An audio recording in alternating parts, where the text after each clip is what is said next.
all, welcome to week 3 of the 1830 online. How has your first week of level 2 been? I obviously can't hear the answer to that question, but I'd love to know. So do get in touch on Facebook, or we have our 20s and 30s Facebook group. So do join that if you're not part of it already. Highlights of my week include going out for dinner for a meal I didn't cook, getting a negative COVID test, and taking a bus with a face mask on. 2020 is wild.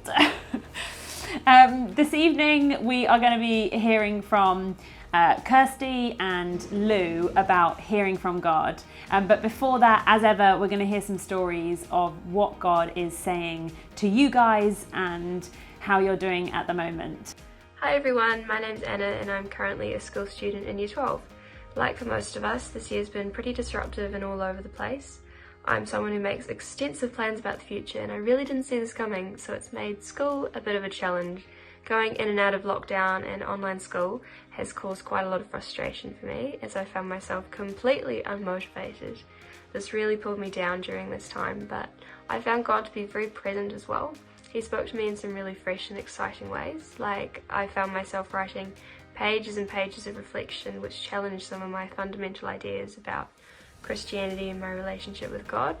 So I've come out of lockdown this time around with a completely different understanding of my relationship with God and Christianity. So delving deeper into my faith has been an incredibly exciting journey for me, and inside of that He's given me some amazing opportunities to do this with people, like the youth group and some friends who I probably wouldn't see in day-to-day life but have been able to connect with during lockdown, and that's been a huge blessing during such a mixed up and crazy year. Hey 1830 crew, my name is Alex, and I'm not sure about you guys, but I find the transitions of lockdown the hardest. The transitioning in of lockdown, transitioning out of lockdown, and I find like even coming out of this last one, a real struggle. I couldn't find my motivation. I find myself being really irritated or frustrated at things that normally don't get to me. And it wasn't until in one of my groups that somebody else shared how they were struggling readjusting to out of lockdown, where I was kind of able to take a step back and be like, yeah, this is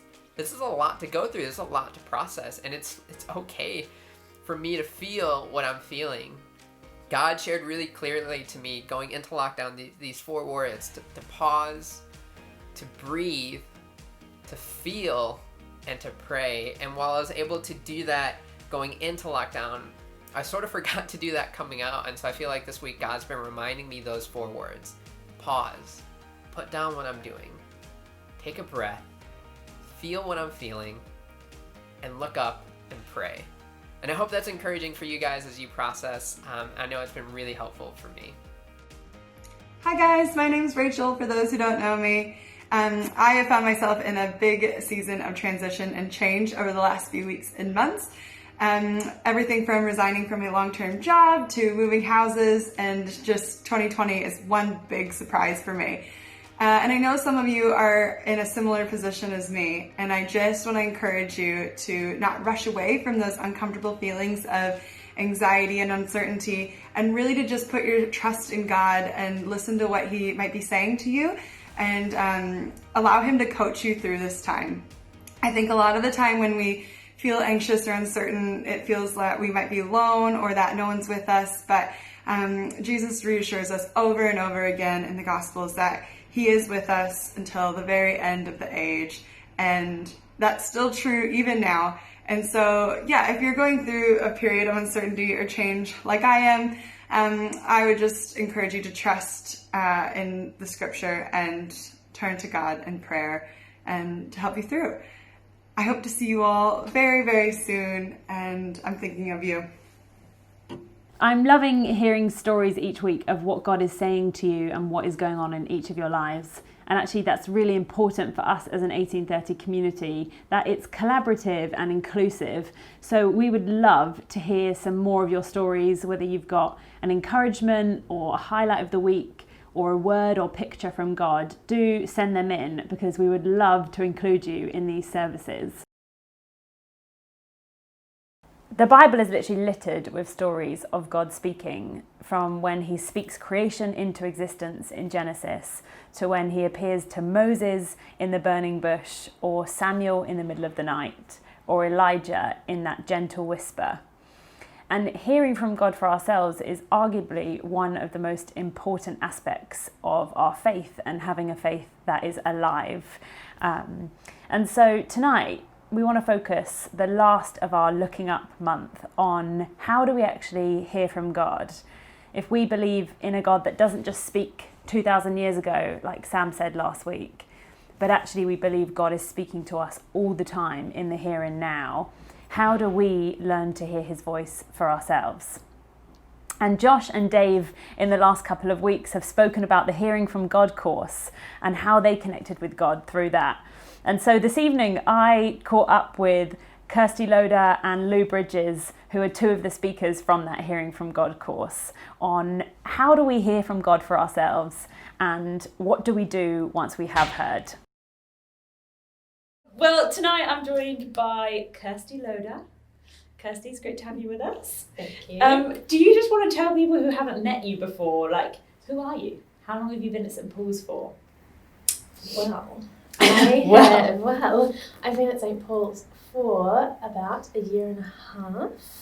I've had little dabblings with some friends, and I started coming to the women's retreats that we have. So and then I decided that I liked everybody and started just slowly coming along. So And what do you do for a day job? Day job. I am an executive assistant to a CEO, which I really enjoy. Awesome. So tell us a bit about your faith journey and how you learnt to hear from God. I learnt really early on, while God was trying to draw me to him, that he was constantly talking. Talking, and by talking, I mean communicating with me somehow. Did you grow up as a Christian? No. Oh. No, I didn't. So at what point did you come to faith? How old were you? I was 16 when God started really knocking on my door. And what did that look like for you as a 16-year-old? It looked like really annoying Christians talking about God a lot. Yeah, I love that. And at the time, I really hated it. Yeah. And I would tell them straight to their face, and I would walk out of the room and straight up argue with them, and it was quite entertaining. But now, looking back on it, it's the best thing. So never feel ashamed when you are talking to someone about God, because you're saving their lives. That's interesting. They might think you're really annoying, they might leave the room, but look what happens, people. So the annoying Christians started to be on your case. They did, yeah. And what started to happen through that process then for you? So I was actually kicked out of school, and I was on a government-funded course for at-risk youth. Yeah. And it ended up, for some reason, like half the class were Christians somehow. There was one pastor's kid, and the tutor was a hurt Christian, so he had a strong faith, but he wasn't going to church. And we all, within about 2 months, ended up becoming Christians. How then, for you, did you start to hear from God? I was extremely lonely as a kid and as a teenager. Yeah. So even before this experience, for years, I would talk out my feelings and what was going on and what was happening, but I'd never gotten an answer. But then when I became a Christian, I started noticing answers. So it wasn't that I heard him. It was more that I felt his presence, and I got to know what his love felt like. And so he would very much speak to me that way through those feelings. Because those are feelings that I didn't have. Yeah. And so they were very real to me and really comforting. So when we say hearing from God, one of the things that you said was it can be a confusing phrase because people don't always hear the audible voice of God. Some do, but very often people hear God in different ways. You said that you feel God primarily, but on the Hearing from God course in particular, you guys talked about 4 kind of main categories or frequencies that we hear from God. Can you tell us a bit about each one of them? Yeah, sure. So there's obviously 4. So there's hearers, feelers, seers, and knowers. So, and in each of those ways, I would say that they can either be internal, external, or in a spiritual kind of way. So it's really saying that there's a lot of ways to hear God, and these is how we can kind of categorize them. So a hearer obviously does the audible voice of God, like Samuel when he thought his master was calling out his name, but it was actually God. Or the internal voice, which can sound like your thoughts. We can often get confused with that. Or for Elijah, when he went through a big deal, he heard the still small voice of God when he was in a cave, and that's where we get that still small voice, the thought of that's God, and we need to just pick up on that. So we went outside the cave when he heard the whisper of God. And then we have feelers, so they often feel the atmosphere around them, and God can be communicating to them in that as well. They can have strong feelings, and I would say the psalmist David was often like that. He takes us through the ups and downs of his life in the Psalms, and they can feel pain in somebody else's body, and so they might be really empathetic with other people's feelings, or perhaps physical pain in someone else's body, and that can relate to words of knowledge. I sense God a lot. So I can sense when his presence is stronger for some particular reason, or you sense almost God's feelings more of what he's doing in a certain situation, or what he wants to happen. And often these people will be told that they're too sensitive. And so all of the good stuff gets wiped away because I'm too sensitive and I've got to disregard all these feelings because they're too intense to handle, which in reality we really should be taking them to God and asking him for help. And then we have seers. So obviously they see with their eyes somehow, so that will be in dreams at night time. So there's so many of those through the Old Testament and New Testament. Joseph had 2 dreams. One got him into trouble because he shared it too early, and one he helped him out. And there's visions, which is in the daytime. So John's Revelations, and obviously the book of Revelations, and so many others throughout the Old Testament and New Testament. And God instances, I like to call them, or signs. So they're really good to look out for and pick up on if things are repetitive in your life, but particularly of the seer, if you see different words around or different pictures that are on a particular theme. And then there's knowers. So these people have intuition, really strong intuition, and knowing without any evidence whatsoever. Or they might have advanced knowledge, so what's going to happen, or the phone's going to ring, or maybe even who's going to be on the other end. Or interrupted thoughts, so light bulb moments of, you're doing something else, you're reading a book or washing the dishes, and all of a sudden this thought from seemingly nowhere drops into your brain, but that can often actually be God, so it's good to pay attention to those as well. So they are the 4 main areas, so helpful. And on the Hearing from God course, that was like a revelation for me actually, because I guess I knew there were different ways that we can hear from God, but I didn't realise all of the different categories. And I think sometimes it kind of highlighted to me that we hear from God without realising we're hearing from God. And I know Dave spoke about that in his kind of testimony video a few weeks back. He was like, oh, I am like sensing God or hearing from God. And it's great to then have the language to know, oh, that's what it is. And it kind of goes back to what you were saying before about how God is speaking all the time. And actually it's just about us learning to discern that. God gets really excited when we practice and play because we're trying to get closer to him. We're trying to learn about him and understand him and get closer to him. So we should never think that he's going to be laughing at us or we need to know all of these things. It's all about us getting closer to him, and that's how we do that, and that's progress, and he loves that, and he will encourage you in that because why wouldn't he? Well, thank you so much for joining us tonight. You're welcome. And thanks for having me. Yeah, and I look forward to hearing many more stories of how we as a community kind of practice hearing from God more. Yeah. Yeah, it's awesome. Yeah, me Thank too.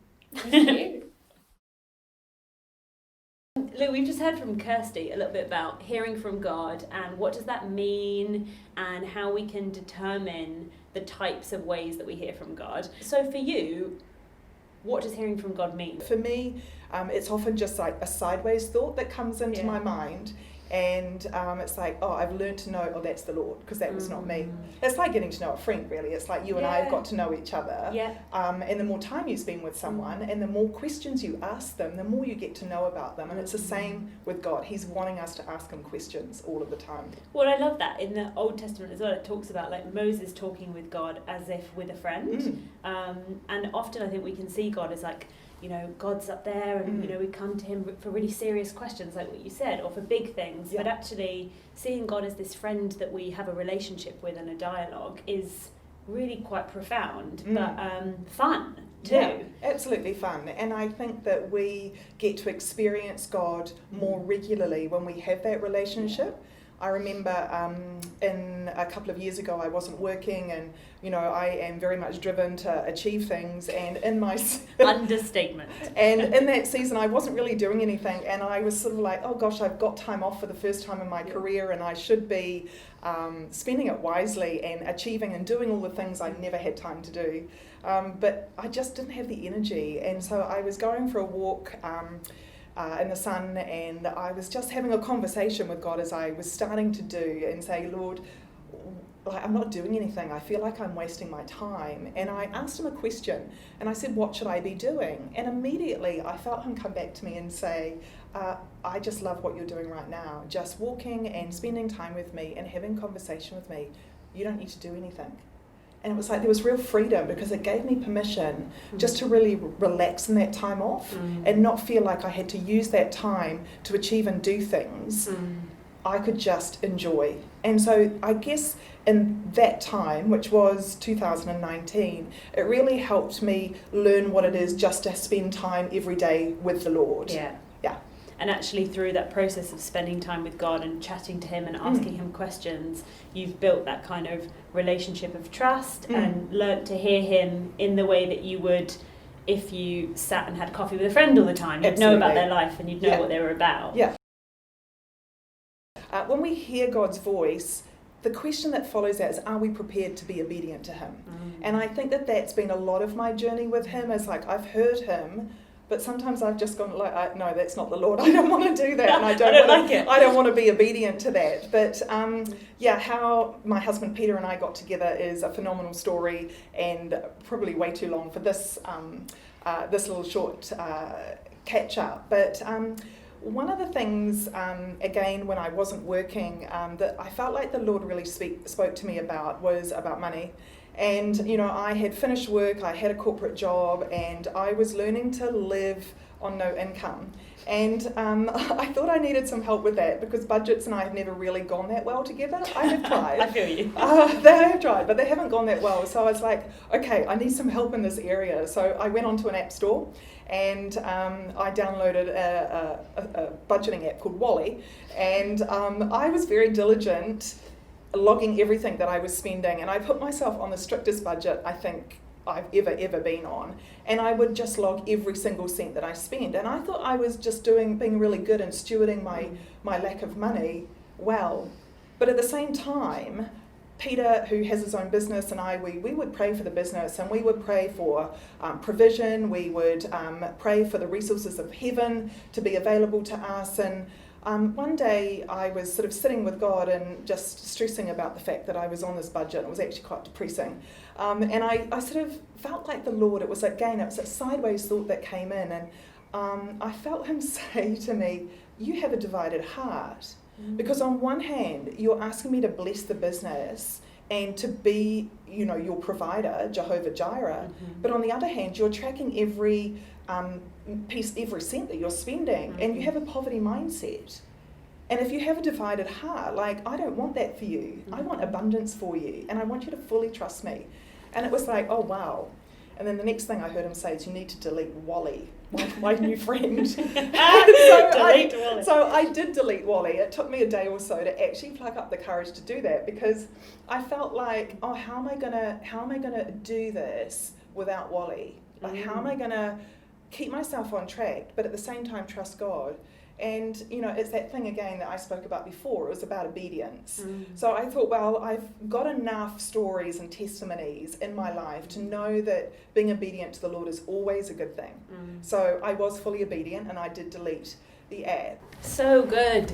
Because what I love about that as well is we focus so much on hearing from God and how do I hear from God and what will God tell me. And actually, although God wants that intimacy with us, it can become quite self-serving at the same time and, just all about us and God.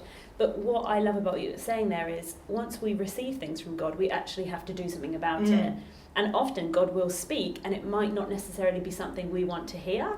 And he might challenge us or ask us to give something up or give some money away or sacrifice something. And it's a question of when we hear him, will we actually put that voice, what he said, into practice? That's right. And that's the hard bit, right? That's totally the hard bit. For being someone who's always been quite strong-willed and probably quite disobedient most of my life, I have actually learnt through experience, and actually doing things my own way will always, for me, take me into the valley. And the valley is not a happy place to be. And so I've worked out, well, when I get to that, I actually have to pick up with the Lord and journey out of that. And so yes, being obedient is tough, and I call it courageous obedience, because often what the Lord is saying to us or asking us to do is quite different to what we think is right. And what I think is right and what the Lord thinks is right, when it is really different, is who is a better option. And I've learnt through my experience of when I've said yes to God, that actually saying yes to him is a non-negotiable for me now. And I think that's just lived experience of doing it my own way for most of my life, and in more recent years actually saying yes to him even when it doesn't make any sense. And it's like learning to just let go of control, and learning to let go and go, okay, I don't have all the pieces of the puzzle right now. I don't understand what that looks like or where that's going to head, but just say, okay, I trust you, God, that you have my best interests at heart, because you're a good father. What I find encouraging about that is this idea of building up almost like a backlog of stories and testimonies yourself of times where you've stepped out and listened to what you've thought you've heard or have definitely heard and put it into practice.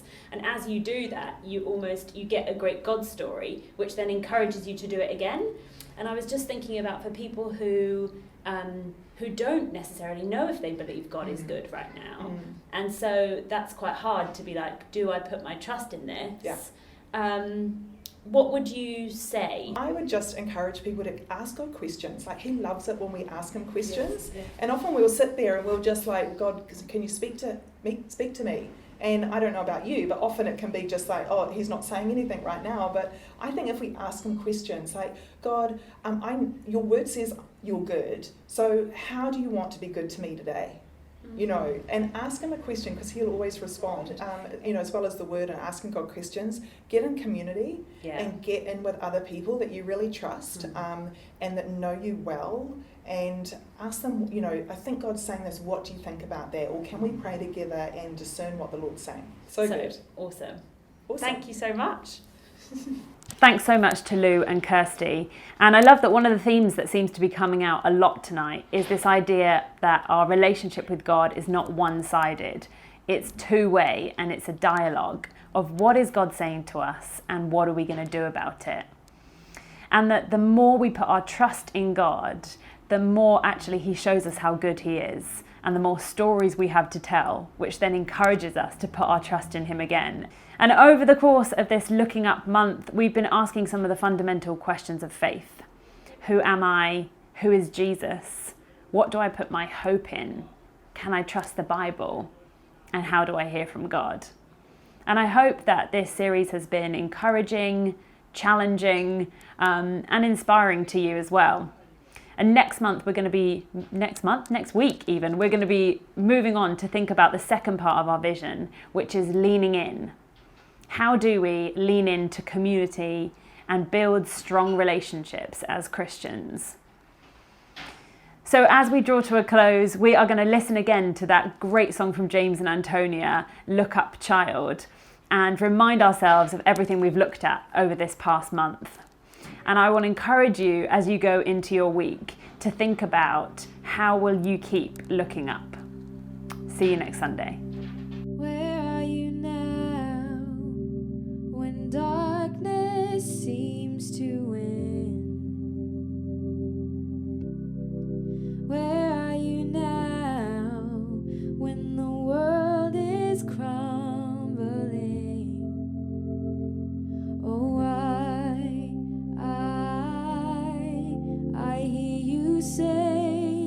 I hear you say, look up, child. Look up, child.